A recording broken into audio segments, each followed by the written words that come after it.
gentlemen, he is the problem child, Jake El Gallo Paul!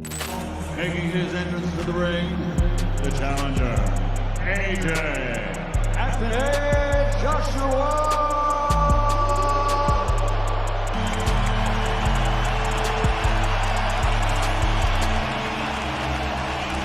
Striking coach, man I've known for over 20 years. And our unofficial scorer, Sean Wheelock, gave the opening round to the returning legend. Here we go, live. A close fight, so you don't want for AJ not having it on his own. I think both guys actually take down. Watching two.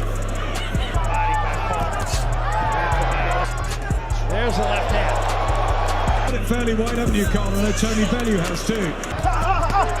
I've seen Anthony Joshua so fast. Left, right, comes To it, his age, yeah, he's been pretty busy. Look at it. That's half. Anthony Joshua. The Joshua. Answers with the right hand. Left from the guard. Oh, good uppercut there. Joshua misses with the right hand. The Jake Paul versus Anthony Joshua fight unfolded like a slow-burning heavyweight drama, the kind where every second feels heavier than the last and nothing comes easy. Anthony Joshua, as we all know, never been down, amateur or pro. But there's some It's Odo's a lazy jab. That's what he wanted. Nose of Silva. very loose. To play a part in this. From the opening bell, Jake came out loose and confident, bouncing on his toes, flicking shots, trying to control rhythm and prove he belonged in that space, while Joshua stood tall and patient, eyes calm, posture disciplined, letting the fight come to him instead of chasing it. Had this jab right there that really knocked Jake back. There we see that. Only one big shot, 2 points. Matching with a right hand. So a lot of focus on Joshua's. We're fighting a pretty busy pace. Should hold the crowd like that. Traction, the glamorous. Looks in control, but up close as he tries the uppercut. The early rounds were a chess match wrapped in muscle, Jake circling, feinting, trying to disrupt timing, and Joshua measuring distance, stepping just enough to remind him how small the ring can feel against a seasoned heavyweight. As the fight settled, exchanges grew sharper, clinches became battles of strength, and the pace turned into a mental grind rather than a sprint.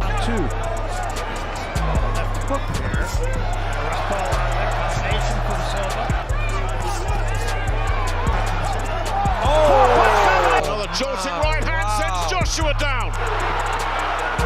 Anthony Joshua floored and hurt here in the 6th round. You could feel the crowd tense every time Joshua planted his feet, and you could sense Jake digging deep whenever the pressure crept closer, refusing to panic, refusing to fade. Midway through, the fight shifted into something rawer, less about proving narratives and more about surviving moments, managing fatigue, and making the right choice under stress. Neither man rushed, neither man folded, and every round felt like a test of belief versus experience playing out in real time. Very loose. To play a part in this. Had this jab right there that really knocked Jake back. There we see that. Only one big shot, 2 points. Matching with a right hand. So a lot of focus on Joshua's. We're fighting a pretty busy pace. Should hold the crowd like that. Traction, the glamorous.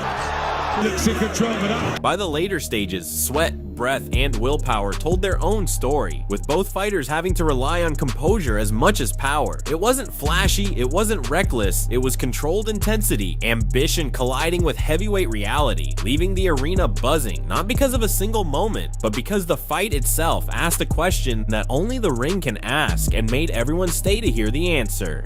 When you're in that ring, it's a dangerous place to be and anything can happen. And you hope your opponent leaves the ring safely, but if they don't, you know, you still have to go to bed at night knowing that you just done your job. It wasn't personal.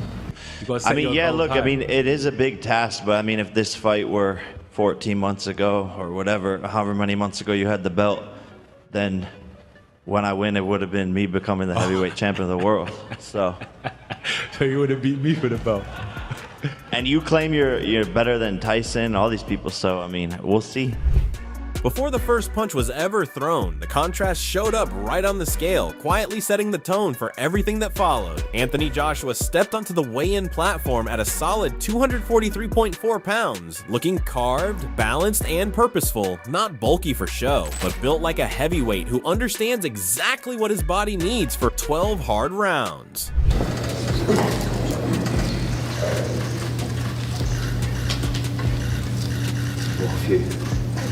243.4. 243.4. 243.4, Mr. Anthony Joshua. 243.4. I'm gonna need all media to scoot back this way, guys. All media, scoot back. Security, help me out. There was no excess, no theatrics, just that familiar presence of a man comfortable carrying size, strength, and expectation all at once. At that weight, Joshua looked like he'd optimized himself for control and durability, heavy enough to impose physical authority, yet composed enough to move with patience instead of rushing moments. It felt less like a flex and more like a statement that he'd arrived prepared for real work, not spectacle, knowing that at heavyweight, structure and stability matter as much as power.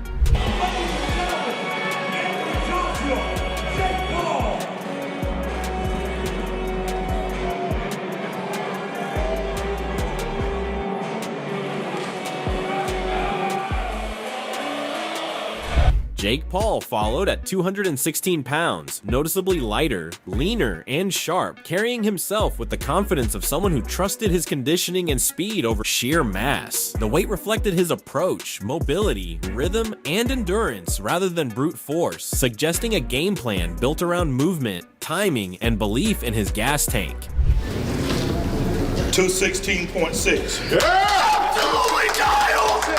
You listen to me, brother! When the ring bells, I'm coming in there and I'm coming on his ass! You know who I are him! Let's go! At 216, Jake looked athletic and ready, not overwhelmed by the size gap, but aware of it, choosing efficiency over bulk and precision over presence. That difference on the scale didn't feel like a weakness, it felt like a gamble, one rooted in the idea that preparation, speed, and confidence could bridge the gap against a much heavier man. Together, those numbers told their own story before the bell ever rang. Two bodies, two philosophies, sharing the same ring with very different ideas of how the night would unfold.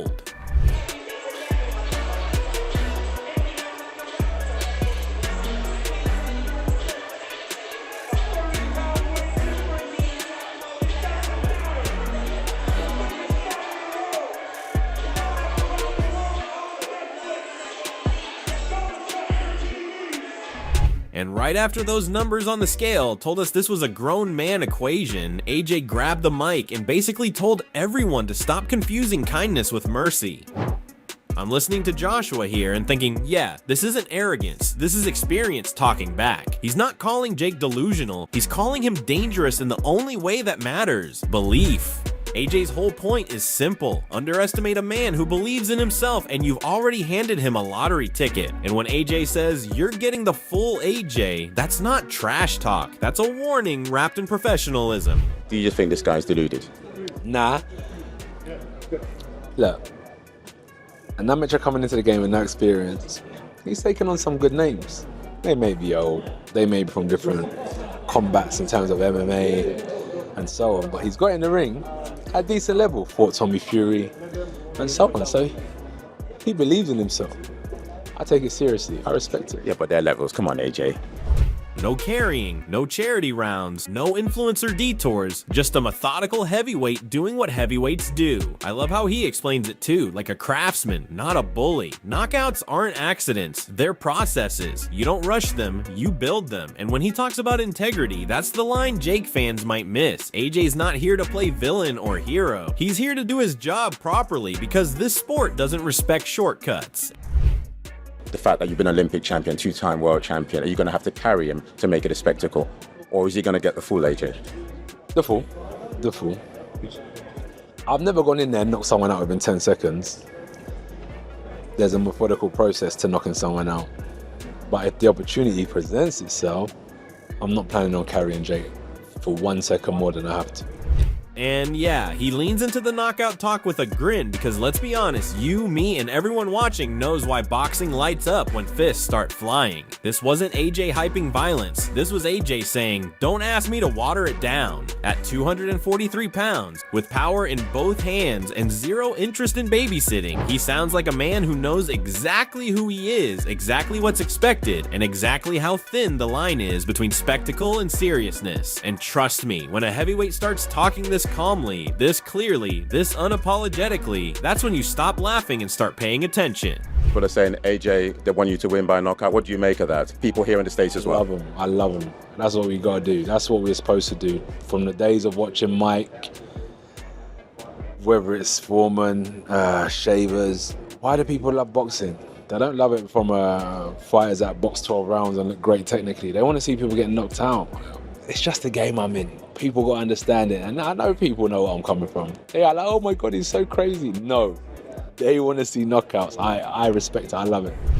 And right after AJ laid it down with that calm, heavyweight authority, Jake Paul steps up sounding like a man who already shook hands with destiny in his own head. I'm listening to Jake here and thinking, yeah, this is peak Jake Paul energy. Half manifesting monk, half main character syndrome, fully convinced the universe RSVP to his storyline. He's not rattled, he's not rushing, he's talking like this whole thing was penciled into his vision board years ago. And look, whether you believe in it or not, confidence like that is dangerous because it doesn't crack easily. When Jake says people don't see what he sees, I actually believe him. Not because he's right, but because belief like that makes you walk into a storm smiling. The Starbucks barista line, pure Jake, corny, calculated, and somehow still memorable.